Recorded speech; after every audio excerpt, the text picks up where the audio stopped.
প্রিয় দর্শক আসসালামু আলাইকুম। Welcome back to my channel delicious cooking by Tahira. আজকের পর্বে আপনাদেরকে ময়দা আর আলু দিয়ে অসম্ভব মজাদার একটি বিকালের নাস্তা রেসিপি তৈরি করে দেখাবো। হাতে মাত্র 10 মিনিট সময় থাকলে বানিয়ে নিন দারুণ মজার এই মচমচে আলুর এই নাস্তার রেসিপিটি। তো চলুন দর্শক, এই রেসিপি তৈরি করতে কী উপকরণ লাগছে শুরু থেকে শেষ পর্যন্ত দেখে নিচ্ছি। প্রথমে একটা মিক্সিং বোল নিয়েছি। এরপরে বোলের মধ্যে ব্যবহার করব মেজারমেন্ট কাপের 1.5 কাপ পরিমাণ ময়দা। চাইলে ময়দার পরিবর্তে আটাও ব্যবহার করতে পারেন। এরপর ব্যবহার করব স্বাদমতো লবণ, 1 টেবিল চামচ পরিমাণ সয়াবিন তেল। এরপর এই সমস্ত উপকরণগুলোকে হাতের সাহায্যে খুব ভালো করে মিশিয়ে নিব। একটু সময় নিয়ে তেল ময়দার সাথে খুব ভালো করে মিশিয়ে নিতে হবে। তো এই পর্যায়ে ভালো মতো মিশিয়ে নেওয়া হয়েছে। এরপর আমি এর মধ্যে অল্প অল্প করে নর্মাল তাপমাত্রার পানি অ্যাড করে পারফেক্ট একটা ডো তৈরি করে নিব। এখানে পানি একবার না দিয়ে এইভাবে অল্প অল্প করে দিব আর হাত দিয়ে খুব ভালো করে মিশিয়ে নিব।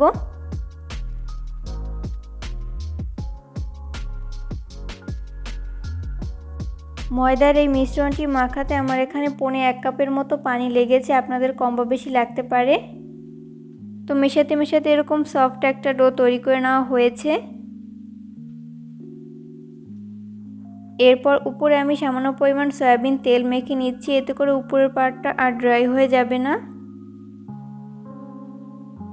এরপর ঢাকনা লাগিয়ে আমি 10 মিনিটের জন্য রেস্টে রেখে দিব। এরই মাঝেই ময়দার মিশ্রণটি খুব ভালো মতো সেট হয়ে যাবে।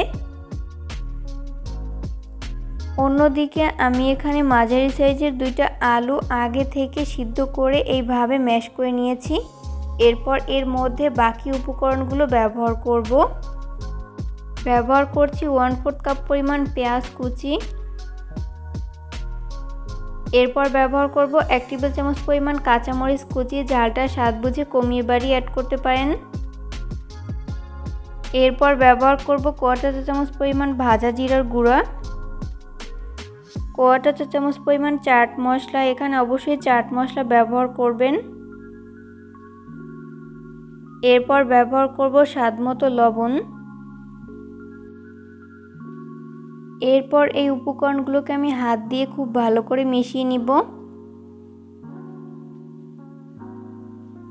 তো মিশিয়ে নেওয়া হয়েছে। এই পর্যায়ে আলুর পুর তৈরি করে নেওয়া হয়েছে। এরপর এটাকে একটা সাইডে রেখে দিব।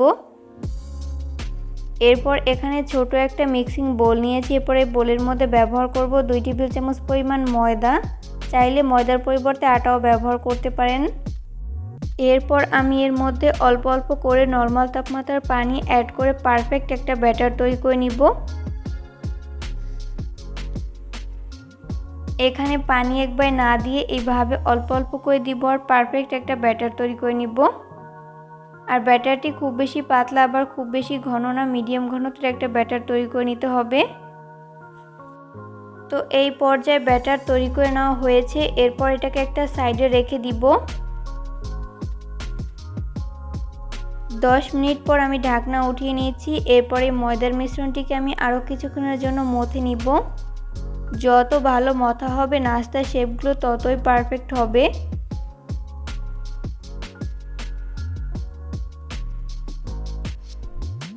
তো মথে নেওয়া হয়েছে। এরপর বেলার সুবিধার্থে আমি বোর্ডে সামান্য পরিমাণ ময়দা ছড়িয়ে দিলাম। চাইলে কিন্তু ময়দার পরিবর্তে আপনারা সয়াবিন তেলও মেখে নিতে পারেন। এরপর ওই ডোটাকে নিয়ে আমি হাত দিয়ে এইভাবে প্রেস করে নিচ্ছি। এরপর উপরে আবারও সামান্য পরিমাণ ময়দা ছড়িয়ে দিলাম। এরপর বেলনির সাহায্যে আমি রুটির মতো বেলে নিব। আর এই মিশ্রণটি খুব বেশি পাতলা আবার খুব বেশি মোটা না, মিডিয়াম পুরুত্বের একটা রুটি বেলে নিতে হবে।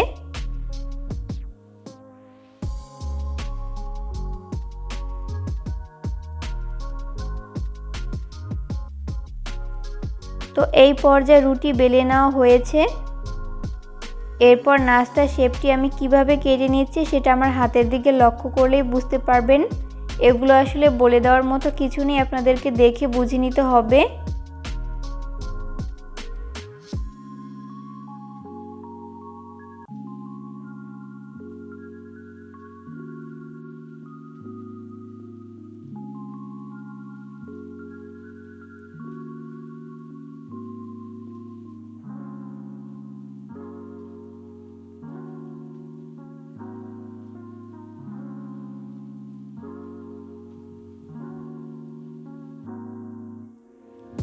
তো এই পর্যায়ে নাস্তার শেপ কেটে নেওয়ার পর আমি সাইড থেকে এইভাবে পানি লাগিয়ে নিচ্ছি।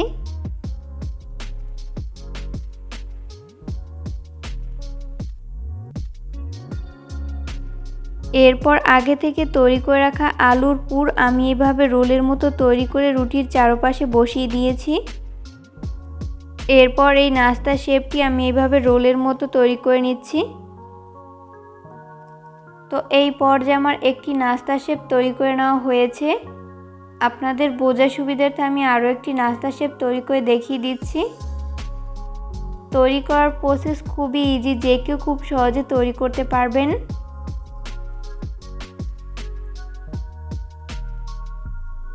তো সেমভাবে আমি সবগুলো নাস্তার শেপ তৈরি করে নিচ্ছি। ওখান থেকে একটা নাস্তার শেপ নিয়ে আমি এভাবে ময়দার ব্যাটারের মধ্যে কোট করে নিব। এরপর চলে যাব কিচেনে এই নাস্তার শেপগুলোকে ফ্রাই করতে। ওই জন্য চুলে একটা ফ্রাই প্যান বসিয়ে দিয়েছি। এরপর পর্যাপ্ত পরিমাণ সয়াবিন তেল দিয়ে দিয়েছি। তেল যখন মিডিয়াম আঁচে গরম হবে ওই পর্যায়ে আমি একটি একটি করে নাস্তার শেপ দিয়ে দিচ্ছি।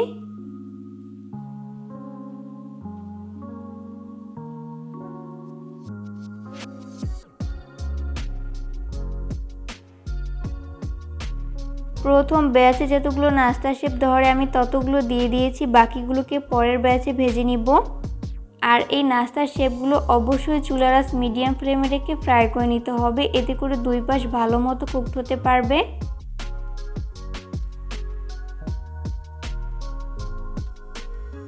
নাস্তার শেপগুলো ফ্রাই করতে করতে যখন এক পাশ ভালো মতো ফ্রাই করে নেওয়া হবে ওই পর্যায়ে আমি উল্টে দিব অপর পাশটি ফ্রাই করে নেওয়ার জন্য।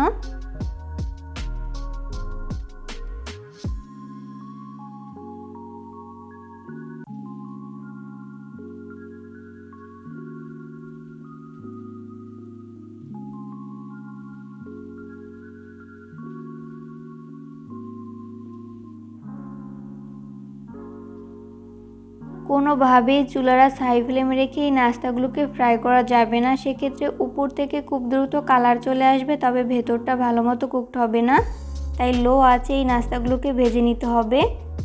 উল্টে পাল্টে নাস্তার শেপগুলো যখন দুই পাশ গোল্ডেন ব্রাউন কালার করে ভেজে নেওয়া হবে ওই পর্যায়ে আমি তেল ঝরিয়ে তেল থেকে উঠিয়ে নিব। সেমভাবে আমি বাকি নাস্তার শেপগুলোকেও ভেজে নিব। এই পর্যায়ে আমার সবগুলো নাস্তার শেপ ভেজে উঠিয়ে নেওয়া হয়েছে। আমি এগুলোকে একটা নাস্তার প্লেটে তুলে নিয়েছি। আর এগুলো তৈরি করার সাথে সাথেই কিন্তু নিমেষে প্লেট খালি হয়ে যাবে, এতটাই মজার হয়ে থাকে আলুর এই নাস্তার রেসিপিটি। আর এই নাস্তাটিকে আমি টমেটো সসের সাথে সার্ভ করেছি। চেষ্টা করেছি রেসিপিটি সহজভাবে শেয়ার করতে। আশা করছি আজকের রেসিপি আপনাদের কাছে সহজ এবং ভালো লেগেছে। রেসিপিটি ফলো করে অবশ্যই বাসায় ট্রাই করবেন, দেখবেন পরিবারের ছোট থেকে বড় সবাই অনেক বেশি পছন্দ করবে আর অনেক মজা করে খাবে। ভিডিও ভালো লাগলে অবশ্যই ফ্রেন্ডস অ্যান্ড ফ্যামিলিদের সাথে শেয়ার করবেন। পরবর্তী রেসিপি দেখার আমন্ত্রণ জানিয়ে আজকের মতো এখানেই বিদায় নিচ্ছি। সবাই অনেক বেশি ভালো থাকবেন। আল্লাহ হাফেজ।